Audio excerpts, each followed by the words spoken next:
when I had the chance to help change things, I would seize the moment. That led me to the sit-ins, the freedom rides, the voter registration, Tougaloo College in Jackson, Mississippi. And I hope what I did with the rest of my life when I was no longer a student, but a mother and an employee in the schools. I want to say that Stokely Carmichael and John Lewis are among the people I've been fortunate enough to call a friend.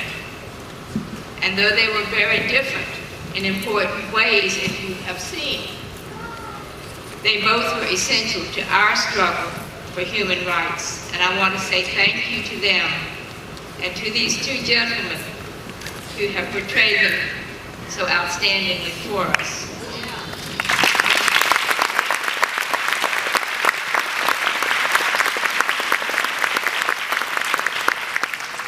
Now we're here today to honor Dr. Martin Luther King and his teachings, but we must also honor the thousands, even millions, who were and are part of his crusade for justice and nonviolence in the world.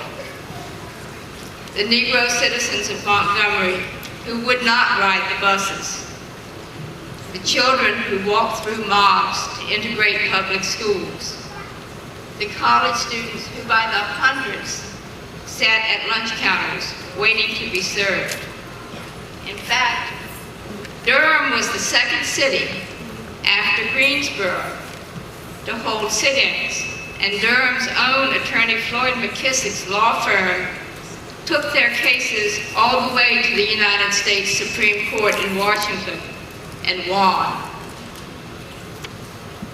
There's hundreds who rode the buses and the trains and the planes throughout the South and went to prison to end discrimination in public travel between the states.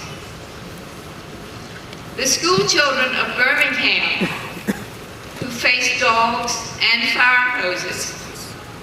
I mean, we're talking elementary school children as young as 8 years old. And the Quaker, President Dr. Bidle of Tougaloo College in Mississippi, who opened his campus to all the freedom riders and civil rights workers in the state. It was called the Oasis. Just make it through the gates and you were safe. He passed through an angry mob to join his students at the Woolworth lunch counter in one of the most violent sit-ins of the 60s. And he negotiated with the store manager and the police for their safe passage out of the store and back to the churches. The people, 250,000 strong, from all over the country, who came to march on Washington, D.C. The civil rights workers, some, including friends of mine, at the cost of their lives, who helped people in the Deep South register to vote. The president from Texas, who called for a Voting Rights Act, and leaning into the TV cameras, using the words of the Civil Rights Anthem that we still heard today in Tahrir Square in Egypt. He said, "And we shall overcome," knowing full well that he was sounding the death knell of the political system that had brought him to power. We can trace the election of our current president to that moment. And let us not forget the garbage men of Memphis, Tennessee, who Dr. King supported. Let us honor and remember all of these people who were following the teachings of Dr. King. They were ordinary, everyday people, just like you. They saw things that needed to be done. And Dr. King, drawing on his Christian faith and the teachings of Mahatma Gandhi in India pointed the way. Today, we are still facing problems: war, discrimination of many kinds, ethnic, racial, religious, gender orientation, just for starters.